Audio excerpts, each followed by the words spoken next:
Lizzie. Today I'm going to talk about how Christianity and having a relationship with God has helped me cope and live with bipolar disorder. I have been getting into Reddit lately. I go on there so much, and there's a bipolar subreddit that I read a lot of posts in, and of course most of them I completely relate to, but there are a few things that people have said that I don't relate to at all, and it's made me realize how huge of a role God and my Catholic faith has had in helping me deal with my bipolar. I think a lot of people without mental illness misunderstand the role of God. A lot of people think of it as you need to get an exorcism to get rid of your bipolar, or you need to pray away your bipolar and that you don't need medication. But I think it's actually a lot deeper, and I think that scripture and prayer and community coming from Christianity has so much to do with helping you live with bipolar. And I think that is so much more beautiful than God just getting rid of it or healing it, but instead He's walking me through the suffering and the pain and all the parts of my life that are so much more difficult. So I made a list, and I thought it would be so cool to talk about how a relationship with God has helped me through this. If you're new to my channel, I've been a Christian my entire life. I grew up Protestant, and then I converted into Catholic Christianity in 2018. Number one is that I'm very in tune with my emotions because of reading the Psalms, and specifically because of how reading the Psalms has taught me how to pray. I was reading a Reddit post and someone was talking about how they're mourning the person that they would have been if they didn't get sick from bipolar. And I was just thinking that when I was diagnosed, I cried myself to sleep every day for almost a year. And that's really sad to think about, but the reality is that I was very comfortable crying, and I was very comfortable being sad and being honest with my feelings. After my meds finally kicked in and I got out of the depression, I had this courage to just be so sad and let myself exist in the pain because of prayer and because of reading the Psalms my entire life. And at the time, it wasn't formal prayers as I was crying, but the reality is that because since I was a little girl, I grew up reading the Psalms, I've accepted that every emotion is beautiful and should be expressed and can be expressed to God. And there's no emotion that is too big or too overwhelming to experience and process and validate. And I think my entire life just always been so comfortable with crying and being sad and processing pain. And that helped me so much when I was trying to heal from my diagnosis and process my diagnosis and how my life would be so different. My 1.5-year depression episode in college completely changed the trajectory of my life. It gave me so much brain damage. It permanently made me someone who is less ambitious, more negative about the world, gives up easily. I think a lot of people are afraid to experience painful emotions, and so instead they are living through life where they can't reach those emotional highs and be completely happy because they don't let themselves experience the depths of sadness. And so instead they're living in this kind of like emotionless state because they're not able to feel all of their emotions. And so just having the courage and the habit of feeling my emotions has been so helpful. Number two is that I'm able to forgive myself after episodes. So this was another epiphany I had on Reddit. Someone was talking about how after their last manic episode, they're just so scared to like live their life again and reach out to friends and do anything because they feel so ashamed of what they did when they were manic. And it's like holding back their life essentially because they just feel so much shame and guilt about what happened. And I never realized until I read this post that I don't deal with that. And I think this is a huge reason that the sacrament of confession in Catholicism is so powerful, because so many people go through life not forgiving themselves. The biggest part of Christianity is forgiveness, Jesus dying for us and forgiving us, And through the power of his forgiveness, we are able to forgive ourselves. But I think a lot of people struggle with that. And with the sacrament of confession, because we believe in a theology called in persona Christi, in the person of Christ, we believe that we're actually speaking to Jesus in the confessional and that Jesus is saying out loud that he forgives us. And I think hearing a physical voice saying that you are forgiven is so much more powerful, and it really helps to break through any insecurities that we have as humans of not forgiving ourselves. The saddest thing about bipolar episodes is that what we do when we are in mania or depression,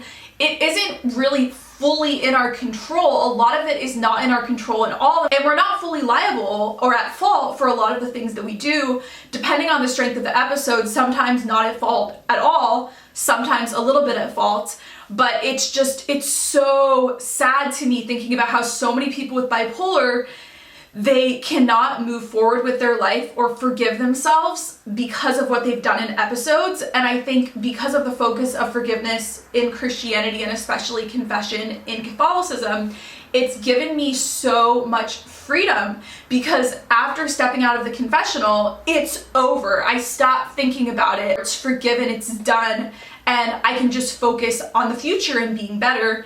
And so being able to forgive yourself is just the most powerful thing, and that's what I've gotten from knowing God my whole life. Number 3 is that I have always viewed relying on other people as being so much stronger than being independent. Our culture really values individualism, and it's so hard for a lot of people to grasp that the strong thing to do and the beautiful thing to do is when you need other people and you rely on other people. Even the American dream ideology of pulling yourself up by your own bootstraps, it's so embedded in our culture where people view it as better to not need other people and not rely on other people. And so many Americans struggle with that. When I was having my worst episodes in college and in severe depression, I relied on my friends so much. There were a few people who I was closest to who just stuck with me through everything, who held me when I cried, who would make me feel energy and emotions and alive when I was completely numb. And they're the reason that I did not end my life, because they were there for me. And that is from Christianity teaching this countercultural message that it's more important to rely on other people, community is more important, individualism is toxic, and I'm so glad that I know that. And adding on to that, some of these really incredible friends I knew from my church. I think in college it's really typical for a lot of people to bond over things like partying, and a lot of those friendships might not have a lot of depth to them, but the friendships that I had in college, my close friends, we were so comfortable sharing pain with each other and helping each other through really painful times. Number 4 is my favorite. Believing that I have intrinsic worth regardless of what I do. So when I was at the worst of my depression, I could not get out of bed, I couldn't work, I was failing my classes. And so from an academic perspective of success, I was failing, I was a failure. I think a lot of people would label themselves like that and think of themselves like that, but I did not. I was so encouraging to myself, even if all I did that day was get out of bed and eat some food. I thought that was so incredible, and I like hyped myself on, and I was so encouraging to myself for like the little things I was able to do every day. And I think one of the reasons that people do go through with ending their lives is because depression takes everything away from their life. They're not able to be successful in their career, in relationships in their life, in hobbies, in anything. It just takes all of that away because you are so drained of energy and your brain is shrinking and your brain is slowed down and you just cannot cognitively function. And so when I was in that state, I didn't view myself any differently. I didn't view it as I had less worth at all. I viewed myself the exact same. I loved myself in the same way. And the reason is because I believe that I have intrinsic worth from God. It's not based upon anything that I do. It's intrinsic, and it's there because I was created in God's image. And I believe that so strongly, even when I could not feel God's presence at all and I felt like he'd abandoned me. He really hadn't abandoned me, because he'd set me up my entire life that even in this darkness and in completely losing myself, I still knew my worth and I still loved myself regardless of my performance. Number 5 is how being a practicing Catholic massively reduces the chance of me ending my life. There was a study published by JAMA Psychiatry in 2016 on suicide, specifically with women, and they followed 89,708 women from 1996 to 2010. The Catholics in the study had a much lower suicide rate than the Protestants. Attending Mass once a week had a 7 times reduction in suicide compared to Christians who attended a Protestant church. And then the Catholics who attended Mass more than once a week had a 0% suicide rate. In the study, it was important to note that identifying as Catholic is not what reduced the suicide rate, but attending Mass every week.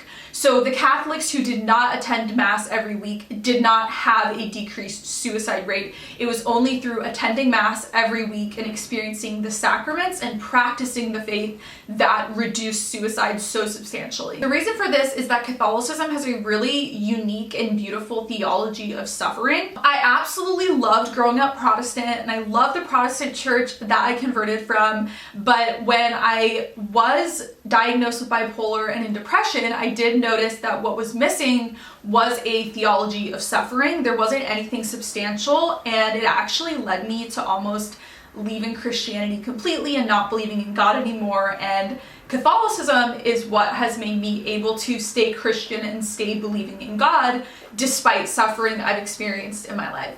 When I was first diagnosed and reading about bipolar, I read the statistic that 50% of people with bipolar will attempt suicide at some point in their life, and then half of those people, so 25% of people with bipolar, will actually die by suicide. And hearing that harrowing statistic when I was 21 years old was terrifying, and I was so scared that I would die from bipolar in that way. And now that I've converted into Catholicism and understand the theology of suffering, it has made me so confident that I will never end my life. It was actually a Catholic professor in my college who was kind of explaining a meaning of life type thing right when I needed to hear it, and that is one of the things that really clicked for me, and I think is the reason that I didn't end my life at the time. And I have shared that entire story of what he said and how it impacted me in a few other videos that I'll link below if you want to hear the whole story of that meaning of life, why not to kill yourself, from a Catholic theology perspective. Number 6 is that Christian morals saved me from a lot of pain. Some of the destructive behavior that is very common in manic episodes didn't affect me because of Christian morality. Some of the destructive things that are very common that can happen in manic episodes is having a lot of casual sex, and that's something that I never wanted to do or was thinking of doing. Like, it wasn't even a possibility in my mind because I was saving sex for marriage, and so I wasn't ever interested in casual sex or hooking up with people. Mania includes hypersexuality, and it can be really dangerous to be having so much casual sex because you could get STIs or face an unintended pregnancy or just feel emotionally hurt from it. And so that was something that wasn't even like a possibility for me when I was manic, because of the convictions I had around the meaning and purpose of sex. So I think that this concept is controversial in the bipolar community. I do think it is possible, even in manic and depression episodes, that if you work really hard on self-control, I think it is possible to curb some of the actions that happen in episodes and some of the things you say. I think that because Catholicism focuses so much on self-control, thinking about your vices, sin areas, trying to be better, all of that moral development, I think that it actually makes it possible to be a better person even when you're having episodes. And an example of this is anger. So many people experience really severe anger and mania, and they'll say really hurtful things to people they love that they really regret and feel shame about.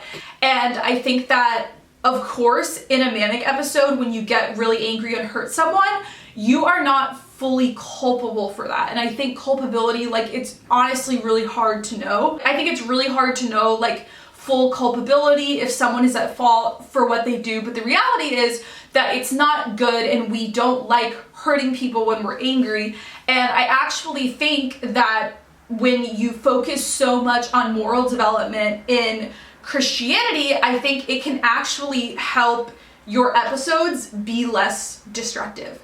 So I know that's very controversial to say, and I don't want to come across as I'm blaming people for what they do when they're in a manic episode, because of course so much of it is out of our control. It's like being forced to be drunk or forced to be on drugs. Like, of course you're not fully culpable or maybe culpable at all for those actions, but I truly do believe that if you work so hard on controlling impulses, it can actually change your behavior and make you better, even when you do lose control in episodes. That was everything for this video. I hope you guys enjoyed this.